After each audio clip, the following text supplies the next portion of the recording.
Assalamualaikum warahmatullahi wabarakatuh. Bismillahirrahmanirrahim.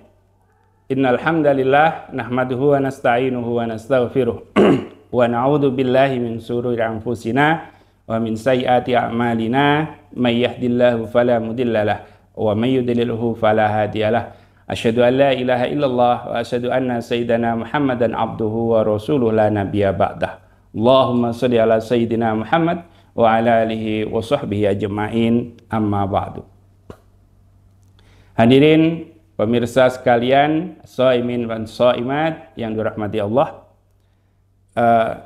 berbicara tentang puasa, ini ada sebuah kisah bahwasanya Rasulullah dahulu pernah pada waktu bulan Ramadan tiba-tiba didatangi oleh seorang lelaki. Yang lelaki itu ketika datang kepada Rasulullah, tiba-tiba beliau berkata, "Ya Rasulullah, halaktu. Ya Rasul, celaka aku." Nah, ini ngadu dia. Terus kemudian Rasulullah bertanya lagi, "Malaka? Kamu kenapa? Apa yang terjadi kepada kamu? Tiba-tiba datang-datang kok ngomong celaka?" Kemudian laki-laki itu menjawab, "Waqatu alam ra'ati wa ana shaim." "Ya Rasulullah, aku berhubungan dengan istriku wa ana shaim, dan aku sedang berpuasa." Nah, artinya ini di bulan Ramadan. Dia berpuasa di bulan Ramadan tapi nggak kuat. Akhirnya dia berhubungan dengan istrinya. Kemudian Rasulullah dengan bijaknya Rasulullah nggak marah. Nah, ini luar biasanya seorang Rasulullah. Padahal itu pelanggaran lumayan berat gitu ya. Karena di waktu puasa malah berhubungan suami istri. Nah, itu nggak boleh. Tapi Rasulullah langsung bertanya, "Hal tajidu raqabatan tu'tikuha?" Kamu punya budak nggak yang bisa kamu merdekakan? Nah, pertanyaan Rasulullah begitu. Ya, orang itu jelas menjawab, "Wah, nggak punya ya Rasul. Saya nggak punya budak yang bisa saya merdekakan." Fahal tastati antasu masahraini mutatabi'ain. Atau kamu bisa puasa 2 bulan berturut-turut. Wah, kata dia, ini kalau bahasa kita mungkin sekarang boro-boro 2 bulan berturut-turut. Puasa 1 bulan saja belum sampai selesai, sudah harus putus tengah jalan. Karena dia nggak kuat dengan istrinya. Akhirnya berhubungan tadi. Fahal tajidu it'amu sittina miskinan. Udah, kalau gitu kamu bisa nggak ngasih makan 60 orang fakir miskin? Nah, dia kemudian menjawab, "Ya Rasul, itu yang namanya di kota Madinah ini," kata beliau, kata laki-laki tadi, "itu dari ujung timur sampai ujung barat Madinah ini, itu tidak ada yang lebih miskin daripada aku." Nah, jadi dia itu paling miskin. Boro-boro bisa ngasih makan 60 orang fakir miskin. Terus kemudian Rasulullah mendengar itu tertawa beliau. Fadhahika, dikatakan di dalam hadisnya fadhahika. Maka Rasulullah kemudian tersenyum sampai terlihat giginya.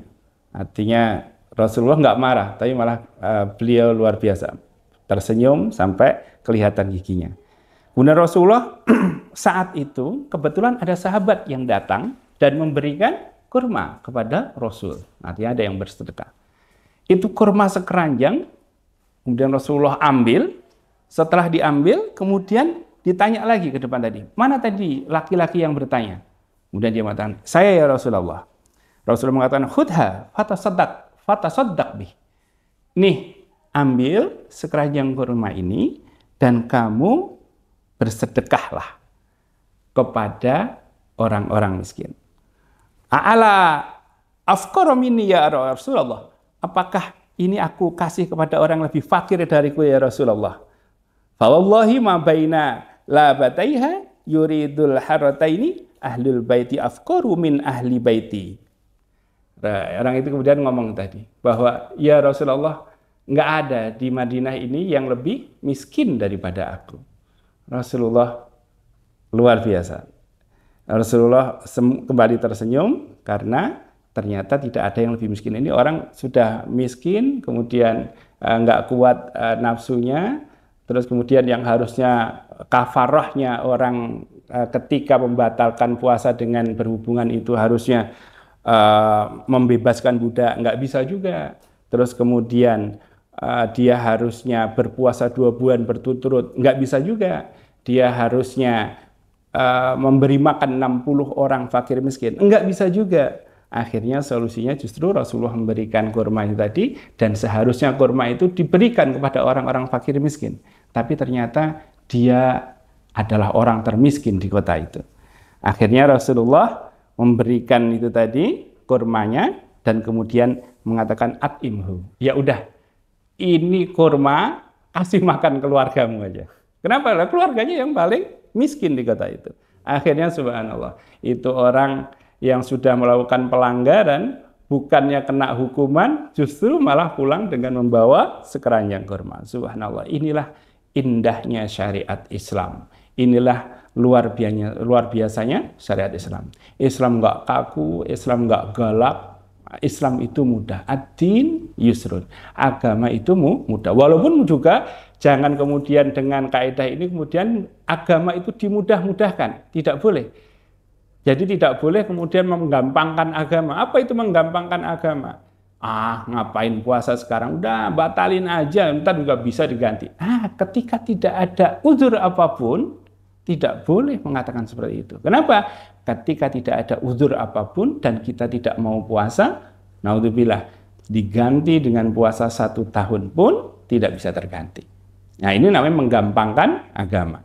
Tapi agama itu sendiri memang mudah. Seperti itu tadi, orang sudah melakukan pelanggaran, tapi karena keadaannya yang memang tidak memungkinkan untuk membayar kafarat, akhirnya justru dia mendapatkan sekeranjang kurma.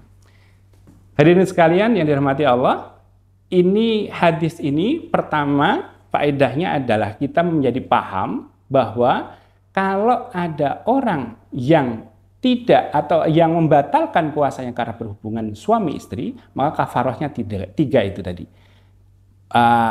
Pertama harus dia itu membebaskan budak. Nah sekarang nggak ada budak lagi. Kalau nggak bisa membebaskan budak, maka dia harus berpuasa 2 bulan berturut-turut. Kalau nggak bisa juga, maka memberi makan 60 orang fakir miskin. Nah perlu diketahui bahwa kafarat ini sekali lagi tidak untuk orang yang menyengaja tidak puasa. Nah, kalau dari awal dia menyengaja tidak puasa, maka bukan kafarat ini. Tapi dia menyebabkan dosa yang luar biasa. Karena menyengaja tidak melakukan perintah Allah tanpa uzur apapun. Nah, ini yang dibedakan antara puasa yang ditinggalkan dengan sengaja dengan yang di tengah-tengah tadi dia tidak kuat dan kemudian dia berhubungan suami istri. Nah, ini berbeda juga dengan puasa yang di luar Ramadan. Kalau puasa di luar Ramadan, dia puasa sunnah atau puasa wajib yang di luar Ramadan, seperti puasa qadha, puasa nazar. Itu kalau dia batalkan, maka tidak ada kafarat. Sekali lagi tidak ada kafarat. Tapi ini berlaku kafarat ini khusus ketika dia berpuasa Ramadan dan kemudian dia batal karena berhubungan suami istri. Nah, ini yang dapat kita pahami dari hadis ini. Semoga ini menambah wawasan kita betapa indahnya syariat Islam dan juga menambah wawasan kita bahwa ketika di bulan Ramadan ini ada perbedaan kafaratnya untuk yang membatalkan puasa Ramadan dan puasa di luar Ramadan. Terima kasih, ini saja yang dapat kami sampaikan. Kurang lebihnya mohon maaf. Wallahul muwaffiq ila aqwamit thoriq. Assalamualaikum warahmatullahi wabarakatuh.